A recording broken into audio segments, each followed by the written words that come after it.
ટેણિયા મેણિયાઓ, નાના નાના ટાબરિયાઓ, ભૂલકાઓ, તરલના યાંત્રિક ગુણધર્મો પર લેક્ચર નંબર 7. આની પહેલાંના વિડીયોમાં લેક્ચરમાં આપણે સાતત્ય સમીકરણ ભણ્યા. આજે બર્નૌલી સમીકરણ પર ચર્ચા છે. હોટ ફેવરેટ ટોપિક છે બર્નૌલી તરલમાં.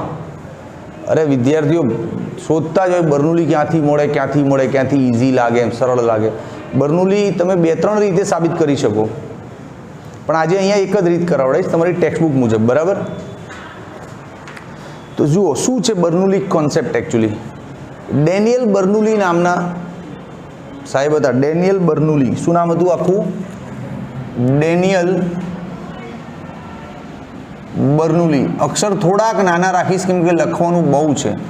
ડેનિયલ બર્નૌલી લગભગ 1700 થી 1782 છે, છતાં એકવાર ચેક કરી લેવું ઇન્ટરનેટ ઉપર જઈને. ડેનિયલ બર્નૌલી, બરાબર? બર્નૌલી સમીકરણ એકચ્યુઅલી એક ગાણિતિક ઇક્વેશન છે. એ કોઈ યુનિવર્સલ નિયમ નથી, એમ સાર્વત્રિક નિયમ નથી. જેમ ગુરુત્વાકર્ષણનું સૂત્ર તમે આખા બ્રહ્માંડમાં બધે લગાવો છો, હા કે નહીં? સાર્વત્રિક સૂત્ર. તો બર્નૌલી સમીકરણ સિચ્યુએશનલ છે, બધી જગ્યાએ નહીં લાગે. ખ્યાલ આવ્યો? તો કેવા તરલ માટે લાગશે? તો જો મેં આનું ઓપ્શનલ પ્રશ્ન બી લખ્યો છે. વહન સ્થાયી હોવું જોઈએ, અદબનીય હોવું જોઈએ, અચક્રીય હોવું જોઈએ, અશ્યાન હોવું જોઈએ. તો બર્નૌલી એક્ઝેક્ટ કામ કરશે. હવે આ બધા શબ્દો જ પહેલી વાર સાંભળ્યા હશે તમે. આ શબ્દ તો ક્યાંક સાંભળેલો છે. અદબનીય એટલે પ્રવાહી. આપણે ભણ્યા હતા ને પહેલા કે પ્રવાહી અદબનીય છે, જ્યારે વાયુઓ દબનીય છે. તો જનરલી ન દબાઈ શકાય એવું તરલ એટલે પ્રવાહી લઈ લઈએ આપણે, બરાબર? આ પ્રવાહી. પછી સ્થાયી એટલે શું? ના, સ્થાયી એટલે મંદ વહન પવન. મંદ પવન વહેતો હોય ને એ સ્થાયી વહન કહેવાય.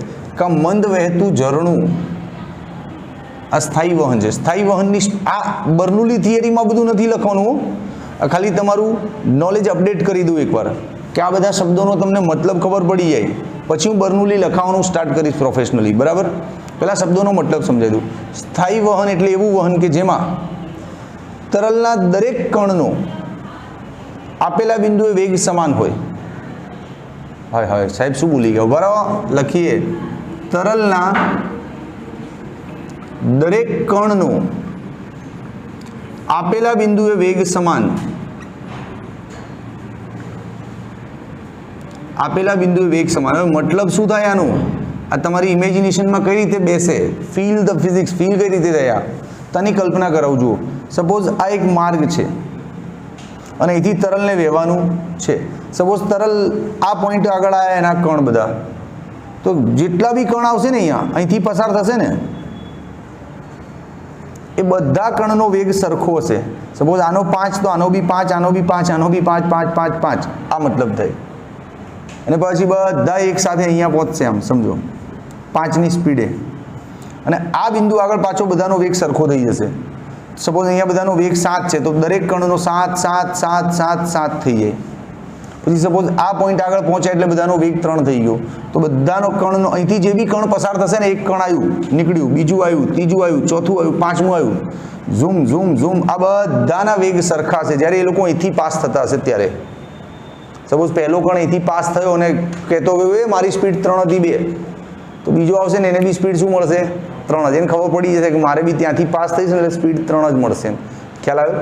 એટલે આ મતલબ થાય આ સેન્ટેન્સનો કે આપેલા બિંદુએ દરેક કણની ઝડપ સમાન હોય, દરેક કણનો વેગ સમાન હોય. આ થાય સ્થાયી વહનનો મતલબ.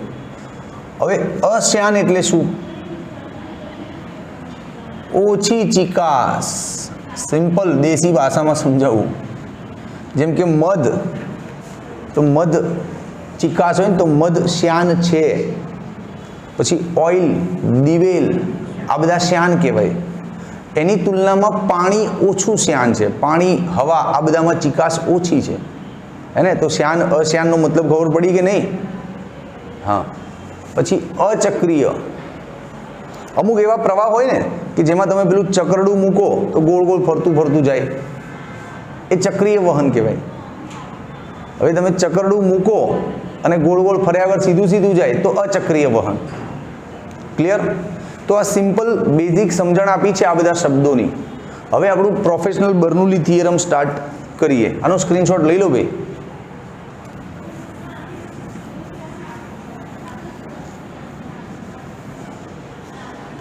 થોડુંક બોર્ડ ડાર્ક થઈ જાય યાર.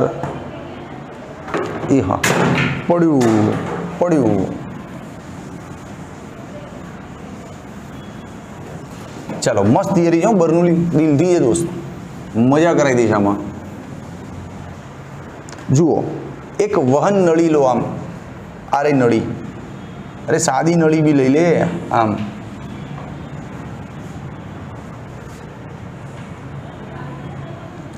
એક નળી લઈ લો, સરસ મજાની. અહીંયા એક સંદર્ભ રેખા બનાવી દો. એટલે કે સપોઝ જમીન છે, જમીનથી આ છેડાની ઊંચાઈ શું લઈ લઈએ આપણે? h1. ક્લિયર? પેલા છેડાની ઊંચાઈ શું લઈ લઈએ આપણે? h2. ક્લિયર કે નહીં ક્લિયર? આ બિંદુને નામ આપો B, અને આને અહીંયા કોઈ બિંદુ છે એને નામ આપો D. અહીંયા આગળ જે આડછેદ હશે એને ઓબ્ઝર્વ કરવાનું, અને અહીંયા આગળ કોઈ આડછેદ હશે એને ઓબ્ઝર્વ કરીશું આપણે. બરાબર ને? ઓકે કે નહીં? ઓકે, પક્કો? ઓકે, ચલો વાંધો નહીં. હાઈટ છે જ આમ લઈ લો ને, આની હાઈટ છે. હા, ઓકે, નો પ્રોબ્લેમ. હવે જ્યારે તરલ અહીંથી પસાર થતું હોય તો આ આડછેદનું ક્ષેત્રફળ શું લઈ લઈએ આપણે? A1. અને અહીંયા આગળ જે પણ દબાણ હશે કંઈ બી એને નામ શું આપી દઈએ? P1. અને અહીંયા આગળ તરલના કણની ઝડપ શું હશે? V1. ક્લિયર? એ જ રીતે અહીંયા આગળ આડછેદનું ક્ષેત્રફળ A2, દબાણ P2 અને ઝડપ શું હશે? V2. Very simple. આટલું તો લખીએ પહેલાં. આટલું લખવામાં જ બહુ બધા પોઈન્ટ ભેગા થઈ જશે. ચલો લખીએ. આવી જાઓ. પહેલો પોઈન્ટ શું લખશો? આકૃતિમાં જેનો એક છેડો h1 ઊંચાઈએ હોય અને બીજો છેડો h2 ઊંચાઈએ હોય એવી નળી દર્શાવી છે. સિમ્પલ. આકૃતિમાં એક છેડો h1 ઊંચાઈએ અને બીજો છેડો, કેમેરામેન કવર કરજો ભાઈ, h2 ઊંચાઈએ હોય એવી નળી દર્શાવી છે. ક્લિયર? ચલો હવેથી બે છેડાઓના બે ભાગ પાડ દો. છેડા B આગળ આડછેદનું ક્ષેત્રફળ આટલું, દબાણ આટલું અને ઝડપ આટલી. બે ભાગ પાડ દો અહીંથી જ મસ્ત. B છેડા આગળ પહેલું આડછેદનું ક્ષેત્રફળ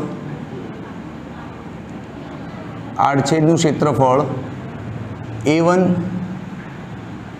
દબાણ P1 અને ઝડપ V1. ક્લિયર? પછી એ જ રીતે અહીંનું લખો. D છેડા પાસે આડછેદનું ક્ષેત્રફળ A2, દબાણ P2 અને ઝડપ V2. ભાઈ ચા આવી ગઈ હો, 1 મિનિટ વિડીયો રોકજો તમારો.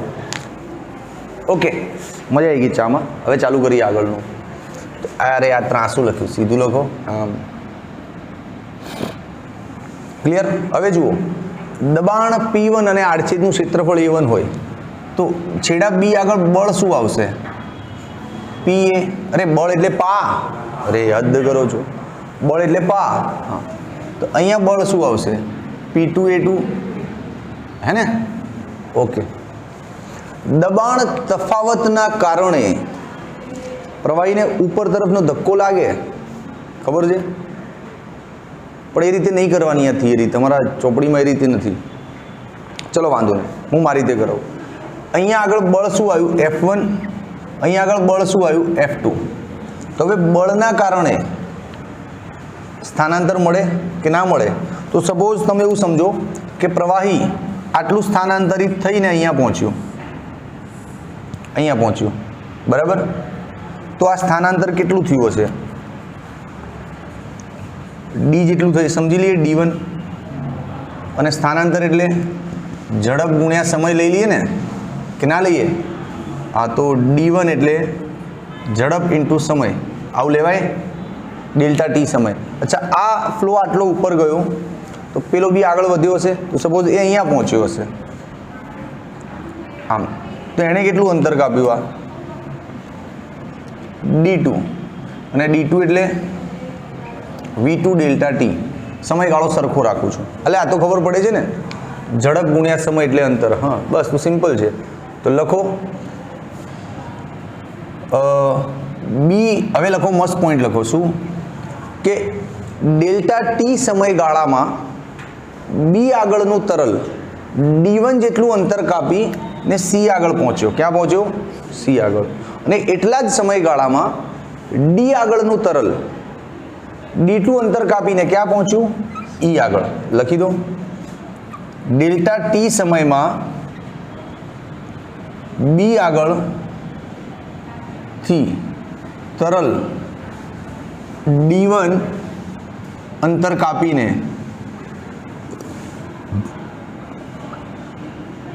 સી આગળ પહોંચે તથા એટલા જ સમયમાં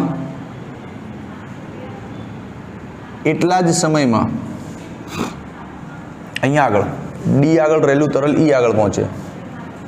ડી આગળ થી તરલ D2 અંતર કાપી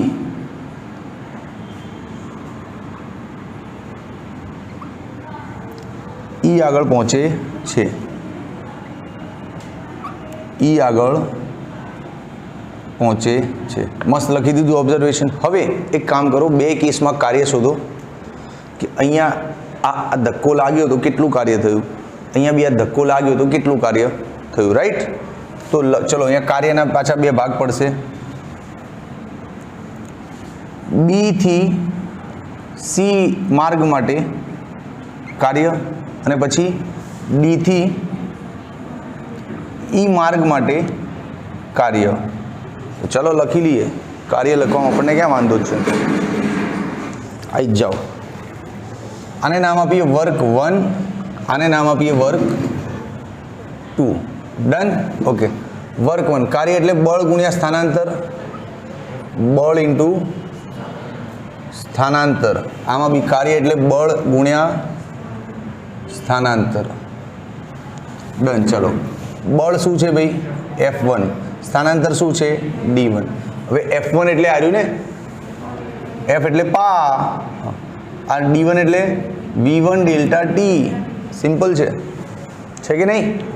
પણ દોસ્તો, આ ક્ષેત્રફળ છે ને આ અંતર છે, તો શું બની જાય? આ કદ. Very good, very good, very good. ક્ષેત્રફળ ઇન્ટુ અંતર શું બની જાય? કદ. અરે યાર, કોઈ બી આડછેદ હોય આમ હોય, સમજો. આટલું ક્ષેત્રફળ ગુણ્યા આટલું ડિસ્ટન્સ લઈ લો તમે, આ ક્ષેત્રફળ અને અંતરનો ગુણાકાર કરો એટલે કદ જ બને ને, કે ના બને? હા, તો આ પદ શું બની જાય? કદ. અહીંયા ધ્યાન રાખવું, કદ છે ને, કદમાં થતો ફેરફાર લખી લો ને, ડેલ્ટા V1. ક્લિયર? એવું ને એવું આ બાજુ બી થાય. F2 D2 P2 A2 V2 delta T. આ ભાગ શું બની જાય? કદ, ડેલ્ટા V2. પરંતુ પાછળ સાતત્યમાં આપણે ભણ્યા હતા કે દરેક બિંદુએથી પસાર થતું કદ સમાન હોય. કદ સમાન હોય તો ડાયરેક્ટ લખો, પરંતુ ડેલ્ટા V1 બરાબર ડેલ્ટા V2. એને કોમનલી શું નામ આપી દઈએ? Delta V.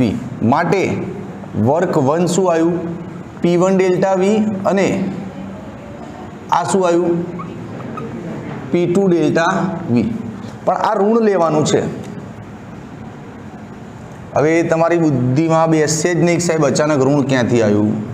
પણ થિયરી યાર, દબાણ તફાવતના કારણે ઉદ્ભવતું બળ જો એ રીતે ગણી હોત ને તો માઇનસ એને જાતે આવી જાય, તમારે બહુ સમજવાની જરૂર જ નહોતી. પણ તમારી NCERT ટેક્સ્ટબુકમાં ડાયરેક્ટ આપ્યું છે માઇનસ, સમજણ નહીં લખી. તો હું સમજાવું તો મજા તો આવે, પણ ટાઈમ બહુ બગડી જશે. સમજાવું ખરેખર હચ્ચું જો ભાઈ એકચ્યુઅલમાં શું થાય કહું, આ માઇનસ ઉપર 2 મિનિટનું પ્રેઝન્ટેશન આપું છું, પછી વધારે નહીં આપું હો ટાઈમ.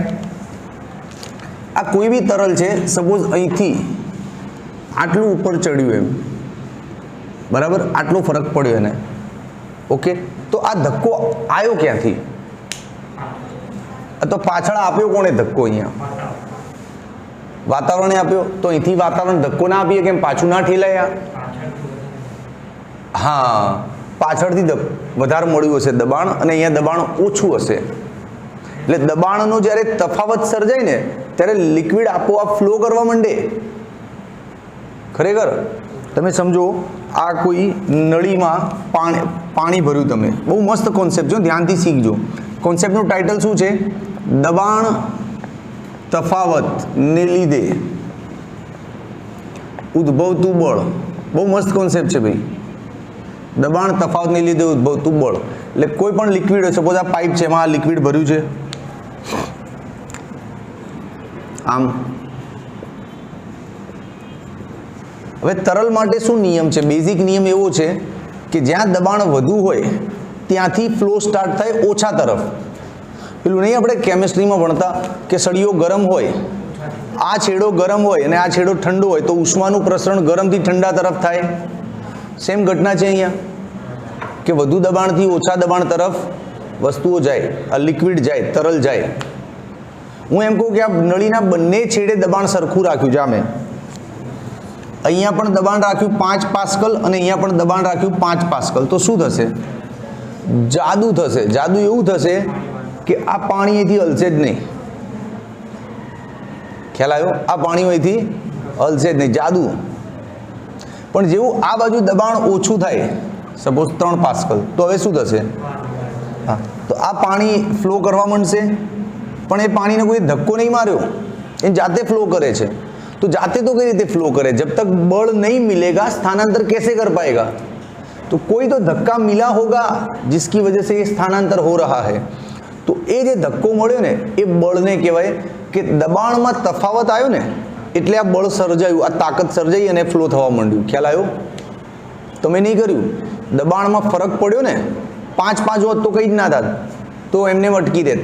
પણ 5 અને 3 થયું, દબાણમાં તફાવત ક્રિએટ થયો ને એટલે બળ સર્જાયું અંદર ઓટોમેટિકલી. એ બળે આને ખેંચ્યું આ બાજુ. ખ્યાલ આવ્યો? એટલે આ ઘટનાને શું કહેવાય? દબાણ તફાવતના લીધે ઉદ્ભવતી તાકાત, ઉદ્ભવતું બળ. ખ્યાલ આવ્યો? એવું જ કંઈક આમાં થાય. એટલે જ્યારે બી તમે આનું કાર્ય ગણવા જાઓ ને, વર્ક ગણો એટલે શું થાય? બળ ગુણ્યા સ્થાનાંતર. હવે બળ કેમ સર્જાયું? દબાણના તફાવતના કારણે. એટલે ડેલ્ટા પી ઇન્ટુ એ લેવાનું હોય. ડેલ્ટા પી લો એટલે P1 માઇનસ P2 જ થાય ને. તો ફાઇનલી ભાઈ આમાં કેમેરામાં કવર કરજે, P1 માઇનસ P2 જ થાય ને ફાઇનલ કાર્યમાં. ખ્યાલ આવ્યો? એટલે આ P2 આગળ માઇનસ આવી જાય નેચરલી. પણ એની અહીંયા કોઈ ખાસ સમજણ આપી નથી, તમારે આપવાની નહીં, લઈ લેવાનું. બાકી એની ટેકનિકલ સમજણ આ છે કે જો થિયરી આ પોઈન્ટ ઓફ વ્યૂથી ભણાવવામાં આવી હોત, દબાણ તફાવતના પોઈન્ટ ઓફ વ્યૂથી, તો માઇનસ એને જાતે આવી જાય અંદર સૂત્રમાં જ, તમારે કંઈ સમજવાની જરૂર જ નહોતી. પણ અહીંયા એવું નથી. તો જે છે એક્સેપ્ટ કરો. બરાબર? ઓકે કે નહીં? ઓકે, પાક્કું? ખરેખર? તો આનો સ્ક્રીનશોટ લઈ લે. મસ્ત, આ ઘટના સારી લાગી મને. ઓકે બચ્ચા પાર્ટી, તો હવે માઇનસ પર કોઈ રકઝક જોઈએ નહીં. મેં તમને સમજાવી દીધું સાઈડમાં કે જો એ પોઈન્ટ ઓફ વ્યૂથી થિયરી ભણાવી હોત તો માઇનસ તમને પ્રોપર સમજાઈ જાત. ઓકે, હવે કુલ કાર્ય. તો હવે આ ચિત્ર થોડું ભૂસવું પડશે. ચિત્ર ભૂસના પડેગા. હવે ચિત્રની જરૂર બી નહીં, આપણે એમને એમ લડી લઈશું. ખાલી યાદ રાખજો, પાઇપ નીચો અને ઊંચો છે. હું ક્યારે બી આ પાઇપને એમ સીધો કરી દઉં તો એ ટાઈમે તમારે યાદ રાખવાનું કે H1 અને H2 કેવા થઈ જાય? સમાન. યાદ રહી ગયું ને આટલું? આ પાઇપ અત્યારે આમ છે, નીચો ઊંચો, નીચો અને ઊંચો. હું પાઇપને જ્યારે પણ સીધો કરીશ આ થિયરીમાં આમ, એ ટાઈમે તમે શું સમજશો? H1 અને H2 સરખા થઈ ગયા. હા હા, ચલો ભાઈ હવે જગ્યા જોશું હું ધાંસું એવી.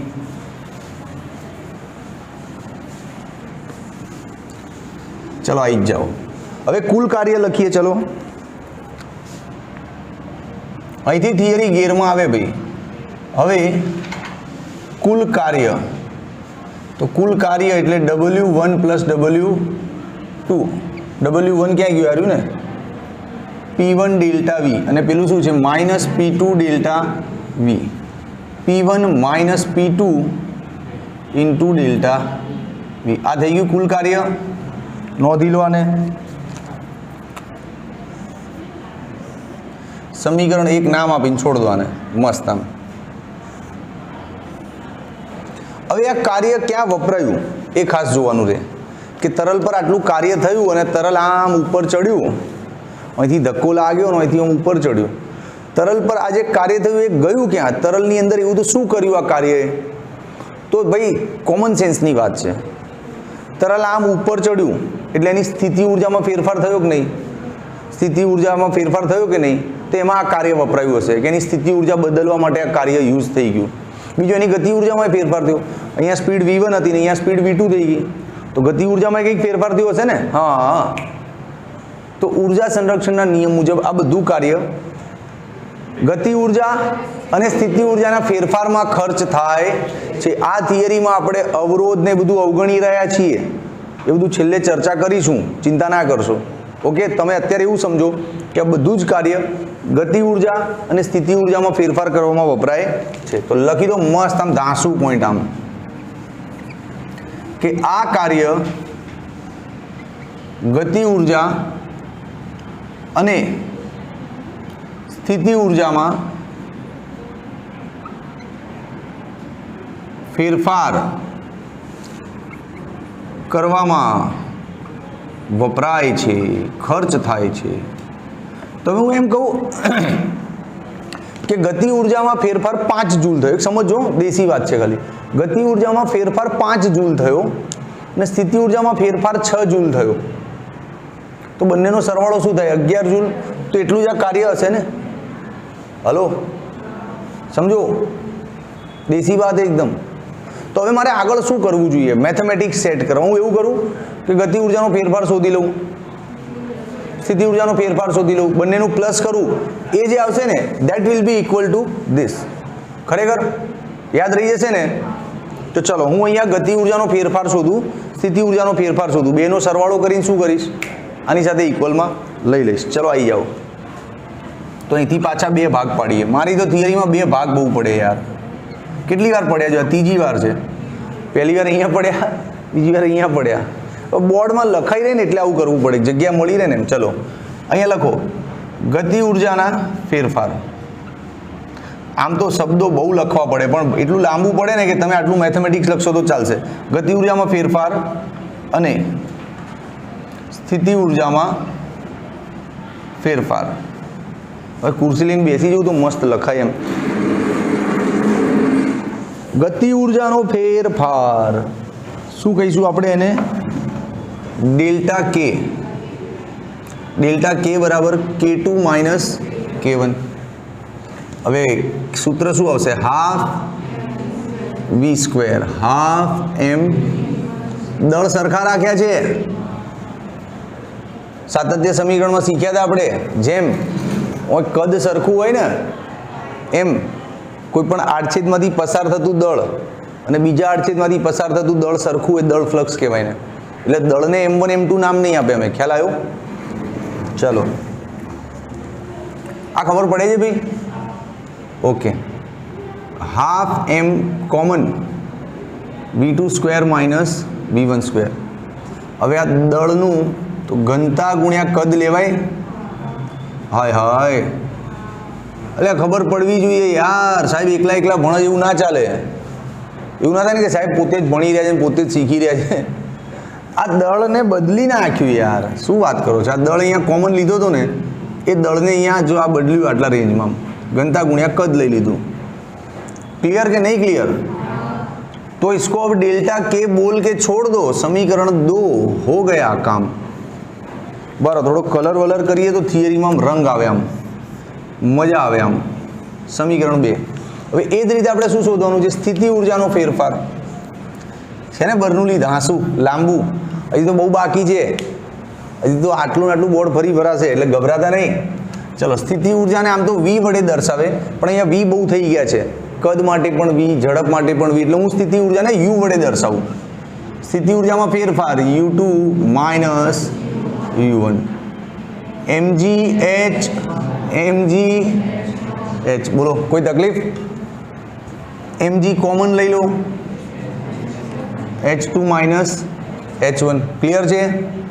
આ પાછું આવી ગયું ને ઘનતા કદ. જો ભાઈ હવે દર વખતે એ લાલ કલર ના કરું ત્યાં એટલે કરી દઉં એટલે તમારી નજર તો પડે કે અહીંયા આગળ ચેન્જીસ કર્યા સાહેબે તરત જ આમ. ક્લિયર. તો આ થઈ ગયું સ્થિતિ ઉર્જાનો ફેરફાર. નામ આપી દો સમીકરણ 3. બરો colour colour colour colour colour કયો કલર. આવું રમતા હતા તમે લોકો? આ ગેમ તમારા બચપનમાં રમાતી હતી? અમારા ટાઈમ તો બહુ રમાતી હતી. ઓકે ચાલો હવે આ બંનેનો સરવાળો કરો. હવે કુલ ફેરફાર is equals to delta K plus delta you. બસ. હવે સમીકરણ 1 અને આ સમીકરણ 4 બંનેને ઇક્વલ લઈ લે. આજ તો વાત થઈ હતી આપણે પહેલા. હમણાં શું વાત થઈ હતી કે ગતિ ઉર્જામાં જેટલો ફેરફાર થયો છે એ અને સ્થિતિ ઉર્જામાં જેટલો ફેરફાર થયો છે બંનેનું પ્લસ કરો, એ બધો ફેરફાર આવશે આના ઇક્વલમાં. તો થઈ તો ગયું. હવે શોધો, પણ આ પૂછવું પડશે હવે દોસ્ત. મિટાના પડેગા. તબ સ્ક્રીનશોટ લે લો. ચલો ઓકે બચ્ચા પાર્ટી, હવે થોડું ગણિત છે ધ્યાન રાખજો. આને અને આને ઇક્વલ લઈ લઈએ છીએ. લખી દો નોંધ. સમીકરણ 1 અને 4 સરખાવતા સરખાઈ દો. ચલો સમીકરણ 1 માંથી લેતા આવો બધું. P1 minus P2 into delta V. અહીંથી આને લઈ લો delta K plus delta U. Done. Okay માટે P1 minus P2 delta V. હવે ડેલ્ટા કે ક્યાં છે? આ રહ્યો ને, ઉઠાવો. Half rho delta V V2 square minus V1 square. બોલો ક્લિયર. પ્લસ સ્થિતિ ઉર્જા ક્યાં છે? આ રહ્યું ને, rho delta V G H2 minus H1. Clear. હવે જો ડેલ્ટા V તો બંને બાજુ કોમન નીકળીને ઉડી જ જશે. અહીંથી ડેલ્ટા V કોમન લાવશો તો આની સાથે ઉડી જશે ને. પણ આમ ખરેખર એવું કહેવાય નહીં. કહેવાય શું ખબર છે કે ઉભા રહો ના, હું ટેકનિકલ લખું છું ભાઈ, તમે ભૂલ કરશો. આ ખાસ ધ્યાન રાખજો. બંને બાજુ ડેલ્ટા V વડે ભાગતા. આ ખાસ એટલા માટે લખું છું કે બર્નોલીનો જવાબ આવી જશે ને છેલ્લે, ત્યારે એને વ્યાખ્યાયિત કરવો હશે ને, એ વ્યાખ્યામાં શબ્દ આવશે એકમ કદ. એ ટાઈમે તમને ખબર પડશે કે આ છેદમાં કદ છે એટલે એકમ કદ બોલ્યા.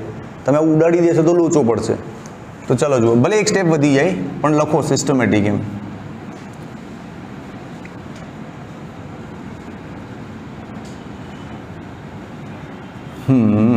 બરોબર પત્યું. ચલો બંને બાજુ ડેલ્ટા V વડે ભાગી દો. આ ડેલ્ટા V વડે ભાગ્યું, ડેલ્ટા V વડે ભાગ્યું, ડેલ્ટા V વડે ભાગ્યું. તો એકચ્યુઅલમાં હવે જોવા જઈએ તો આ પદને શું વંચાય? આખા પદને, હા, એકમ કદ દીઠ ગતિ ઉર્જાનો ફેરફાર. હાય હાય, અરે ભાઈ इसको निकाल. તો આ આખું પદ શું છે? ડેલ્ટા કે છે. તો इसको निकाल. તો આખા પદને શું વાંચીશ? ગતિ ઉર્જાનો ફેરફાર. હવે શું વાંચીશ? એકમ કદ દીઠ ગતિ ઉર્જાનો ફેરફાર. આને શું વંચાય? એકમ કદ દીઠ. તો હું અત્યારે લખી રાખું છું, આગળ કામ લાગશે વ્યાખ્યામાં, એટલે અત્યારથી લખી રાખીએ. આ પદ શું છે? એકમ કદ દીઠ ગતિ ઉર્જામાં ફેરફાર. અને આ શું છે? એકમ કદ દીઠ સ્થિતિ ઉર્જામાં ફેરફાર. ભાઈ કેમેરામેન કવર થાય છે ને બધું? ઓકે, લખી રાખું છું, કામ લાગશે. હવે આગળ ચલો આનું મેથેમેટિક્સ સોલ્વ કરીએ. તો આ ઉડી ગયું બધું. તો હવે શું રહે છે આપણી પાસે? P1 minus P2. હવે એના અંદર ગુણી નાખો બધાને. Half rho V2 square half rho V1 square rho GH2 rho GH1. હવે પ્રેમથી જુઓ, 1 1 વાળા બધા પદને ડાબી બાજુ ખેંચી લો. આને અહીંયા રાખો. પછી આ પદને ખેંચી લો ડાબી બાજુ, આને ખેંચી લો. માઇનસ છે ને આ બાજુ આવશે એટલે બધા શું થઈ જશે? પ્લસ. અને પછી P2 ને પેલી બાજુ જમ્પ કરાવી દો. દેખાય છે કે નહીં? P2 ને આમ જમ્પ કરાવી દો. થિયરી લાંબી છે પણ સરળ છે. સિસ્ટમેટિક કરો ને, લખવાની મેથડ ઇઝી છે. આને rho G H1 plus half rho V1 square. હવે P2 ને પેલવા જ નાખો. આ પદ તો ઓલરેડી અહીંયા જ છે બધા. Rho G H2 plus half rho V2 square. બોલો આવી ગયું ને ધાસુ સમીકરણ? જવાબ આવી ગયો. આને કહેવાય બર્નૌલી સમીકરણ. इसको बोलते हैं बर्नौली समीकरण. જોઈને કેવું ડેન્જર લાગે પણ સમજવામાં દાખલામાં આમ યુઝ થશે. ઇઝી, એકદમ ઇઝી. હજી તો હું સમજાવું છું, આપણું ડેસ્ટિનેશન આવ્યું નથી. જો હવે તમને એક ટ્રીક ખબર છે, જેમ કે P1 V1 is equals two P2 V2 લખ્યું હોય તો તમે એને શોર્ટમાં કઈ રીતે લખો છો? PV બરાબર અચળ છે કે નહીં? તો આમાં બી જો 1 1 1 અને આ બાજુ 2 2 2 સમાન પદ છે, તો એક જ વાર લખો ને ઇક્વલ ટુમાં શું લખી દેવાય? અચળ. તો આવું લખાય P plus rho G H plus half rho V square is equals to અચળ. ફાઇનલી આ થઈ ગયું તમારું બર્નૌલી ઇક્વેશન.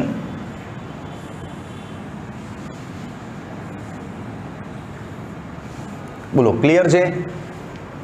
હાય હાય ભાઈ, આવડ્યું કે નહીં? સાચું? તો આ છે બર્નૌલી ઇક્વેશન.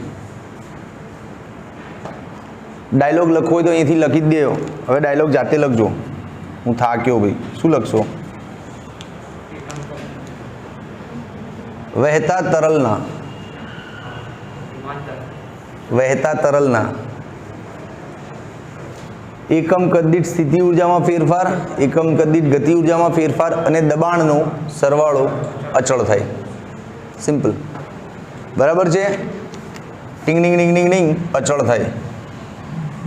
સાહેબ બહુ ચાલાક છે. હું પણ કંઈક તો ચોપડી ફેંદો કે નહીં તમે થોડી ઘણી? તો બધું તૈયાર મળી જાય એટલે આ તમને તમારી પોતાની ક્રિએટિવિટી શું પછી આમાં તમારું પોતાનું ક્રિએશન તો હોવું જોઈએ ને કંઈક.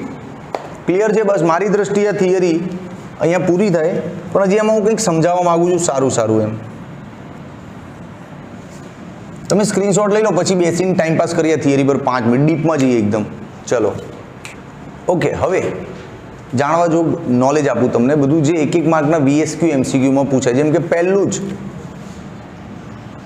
જો નળી સમક્ષિતિજ હોય તો આ સૂત્ર પર શું ફરક પડે?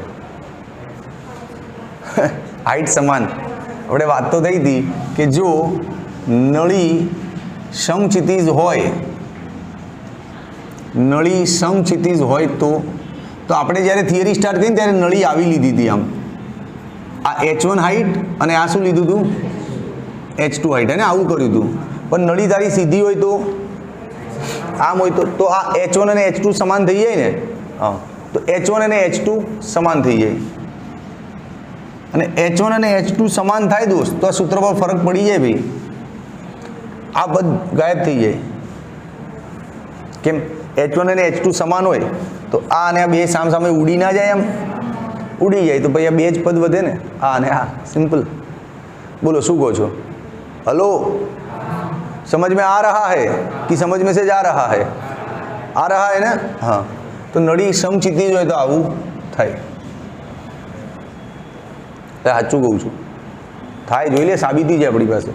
તો લખી દો, નળી સમક્ષિતિજ હોય તો સૂત્ર આટલું થાય: P plus half rho V square બરાબર અચળ.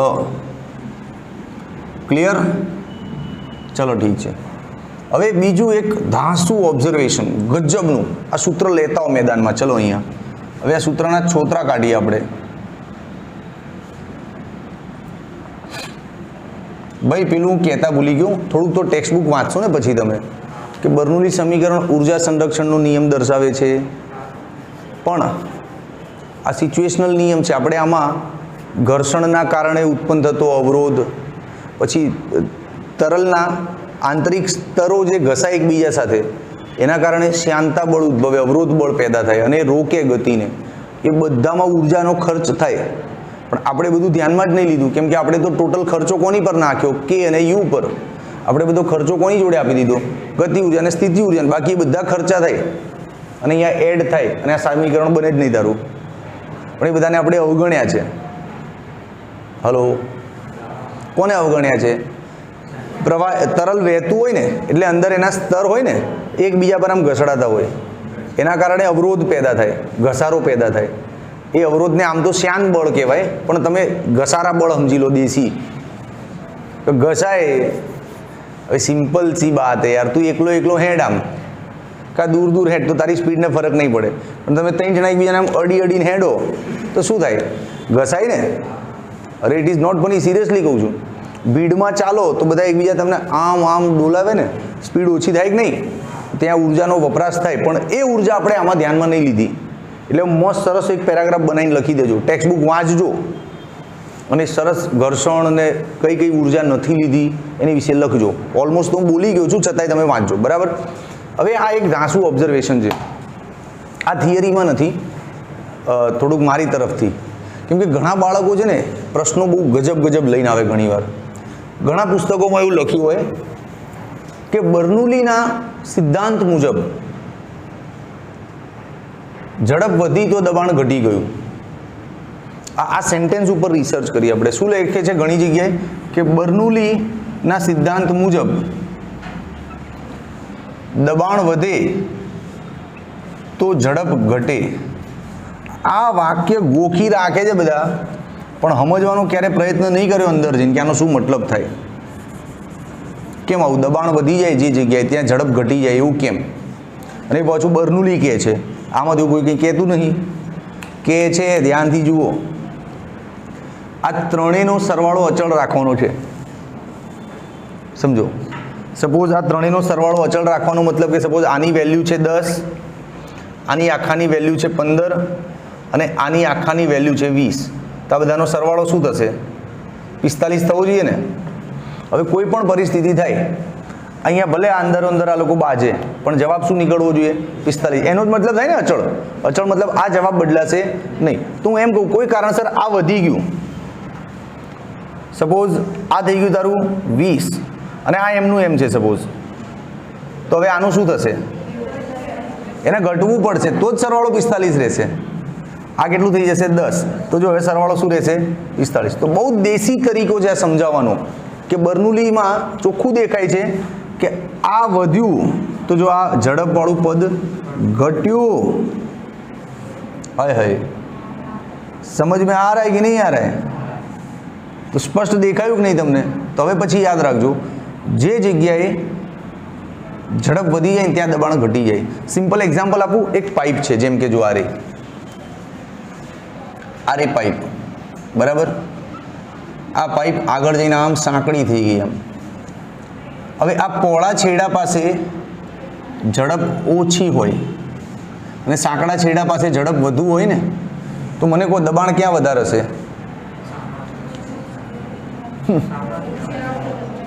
અહીંયા આગળ P1 અને અહીંયા આગળ P2. હા, અહીંયા તમારી ઝડપ વધી જાય ને તો આ દબાણ ઘટી જાય, આ દબાણ ઘટી જાય અને આ દબાણ વધુ થઈ જાય. ખ્યાલ આવ્યો કમ્પેરેટિવલી? સમજ્યા કે નહીં? અરે યાર આજે નહીં, એવું નહીં મજા આવી. બરો એક સિમ્પલ એક્ઝામ્પલ આપું, ટ્રેનવાળું એક્ઝામ્પલ આપું. હમણાં તમને આ બર્નૂલી સ્ટ્રાઇક થાય. આપણે રેલવે પ્લેટફોર્મ પર ઊભા છીએ, તો એટલી તો ખબર છે કે ટ્રેન આમ ઝડપથી નીકળે તો આપણે ટ્રેન તરફ ખેંચાઈ જઈએ છીએ. એટલે ગયા છો કોઈ દર પ્લેટફોર્મ પર? એમને માટો મારવા તો ગયા છો ને ભાઈબંધો જોડે, બેનપણીઓ જોડે, કે હેડો ને રેલવે સ્ટેશન જઈને મજા લેતા આવીએ. નહીં લેતા મજા? નાના બચ્ચાઓ છો, હા લેતા નહીં એવી મજા. મમ્મી પપ્પાને પૂછ્યા વગર ક્યાંય જવાનું નહીં. પૂછવાનું મમ્મી હું તો જવું, એટલે મમ્મી શું કહે છે? ના, તેને કરતાં પૂછવાનું જ નહીં, જવાનું જ નહીં, વાર્તા પૂરી. ઓકે, જુઓ, તમે એટલું માનો છો ને આ સ્ટ્રક્ચર જોઈને કે જ્યાં દબાણ વધશે ત્યાં ઝડપ ઘટશે, અને વસ્તુઓ કઈ બાજુ જાય? હાઈ દબાણથી લો દબાણ તરફ જાય ને એમ જાતે જ પેલો ધક્કો લાગે ને દબાણ તફાવતના કારણે. अरे यार यहाँ पे दबाण हाई है, यहाँ पे कम है, तो ऐसे ही फ्लो होगा हाई से लो की तरफ. આ બધું મગજમાં છે ને. હવે સમજ ટ્રેનવાળું એક્ઝામ્પલ. સપોઝ હું પ્લેટફોર્મ પર ઊભો છું અને અહીંથી ટ્રેન નીકળે એટલે એ જગ્યા પર જે હવા હોય, પહેલાં ટ્રેનના આયા પહેલાં મારી જોડે જે આસપાસમાં હવા છે એ અને પટરી પરની હવા છે બધી લગભગ સરખી હોય ને, બધા મસ્ત આનંદ લેતા, હા ઇક્વલ હવા છે, વાહ વાહ વાહ. એવું જ નહીં ને કે ત્યાં ઊભો એને પવન વધારે અડતો હોય ને તને ઓછો અડતો હોય. રેલવે પ્લેટફોર્મ પર ઊભા હોઈએ એટલે બધી જગ્યાએ હવા સરખી હોય કે નહીં, બે આમ ડોક્યું હલાવો આમ તો ખબર પડે કે તમારો ઇન્ટરેસ્ટ છે આમાં. તું એકલો ટ્રેનમાં બેઠો, તું એકલો ક્યાંક પહોંચી જઈશ. तो जब ट्रेन आया नहीं है उससे पहले यहाँ मेरे आसपास की हवा और पटरी के ऊपर की हवा सब इक्वल है, कोई ज़्यादा कम नहीं है, कोई भेदभाव नहीं है जिंदगी में. लेकिन जैसे ही ट्रेन आता है जूम, तो ये जो पटरी के ऊपर का हवा है वो स्पीड में आ जाता है. ट्रेन एकदम धक्को मारे ઝૂમ, ત્યાંની હવાની સ્પીડ વધી જાય. સ્પીડ વધી જાય તો દબાણ ઘટી જાય. સ્પીડ વધે તો દબાણ ઘટે છે ને ઊંધું નહીં. ત્યાંની સ્પીડ વધી જાય હવાની ઝૂમ, તો દબાણ ઓછું થઈ જાય. દબાણ ઓછું થઈ જાય તો સડનલી આની કમ્પેરિઝનમાં દબાણ ઓછું કહેવાય. તો સડનલી હું કેવી સિચ્યુએશનમાં આવી ગયો કે મારી જોડે દબાણ વધારે છે મારી આસપાસ અને ત્યાં દબાણ ઓછું છે, તો મારું શું થાય હવે? ઝૂમ. ખ્યાલ આવ્યો કે નહીં? કોમન સેન્સની ઘટના છે. અરે યાર, એટલે તો સ્માઇલ આલો બધા, આમ હસતો ચહેરો, માસ્ક નહીં ખોલવાનું પણ ચહેરો હસતો રાખો. આમ એટલે તમારી આંખોમાં તો તમારી સ્માઇલ દેખાવી જોઈએ. બે આટલા ગમગી ના રહેશો, સિરિયસ. બધા જોરથી હશો તો હી હી હા હા.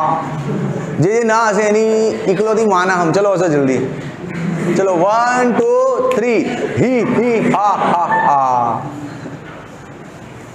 છોકરીઓ તો હાવ જો છોકરાઓ ભાઈ બોયઝ ઇજ્જતનો સવાલ જો મોટેથી આમ. ચલો 1 2 and 3. Very good. હવે છોકરીઓનો ટોન સાંભળ્યો. ચલો છોકરીઓ 1 2 and 3. આજો જો જો જો બે આરાવ ખાવા પીવાનું રાખો. બોયઝ ફરીથી એકવાર મજા આવી ગઈ. ચલો 1 2 and 3. હા હા હા, વેરી ગુડ. છોકરીઓને હજી એક ચાન્સ આપું છું પણ એમાંય તમે ફ્લોપ જ થશો. ચલો 1 2 and 3. આવું નહીં ચાલે. ચલો રહેવા દો. ઓકે, તો બર્નુલીમાં આનંદ આવ્યો ને ભાઈ? હજી તો ઘણું બધું છે બર્નુલીમાં. હું આના પછીના લેક્ચરમાં લઈશ. હવે બધું જેમ કે પેલો એટોમાઇઝર સ્પ્રે હોય, પછી ક્રિકેટર દડો સ્પિન કરે તો દડો ઉછળે વધારે, આ બધું બર્નુલી પરથી સમજાય મસ્ત. તો હવે આજનું આજ બધું ભણાઈ દઈશ ને દોસ્ત તો મજા નહીં આવે. હવે તું આટલું પાક્કું કર અને આ કોન્સેપ્ટ ખાસ યાદ રાખજે. દરેક જગ્યાએ તું મને સલામ ઠોકીશ કે અરે સાહેબ કંઈક ભણાવ્યું હતું યાર, મજા આવી ગઈ. जहाँ दबाण ज़्यादा है वहाँ झड़प कम हो जाएगा और जहाँ झड़प बढ़ गई है वहाँ दबाण कम हो जाएगा. दबाण कम हो जाएगा तो अपन ट्रेन की तरफ धकेलेगा. ठीक है, चलो टाटा, टेक केयर, आवजो, बाय बाय.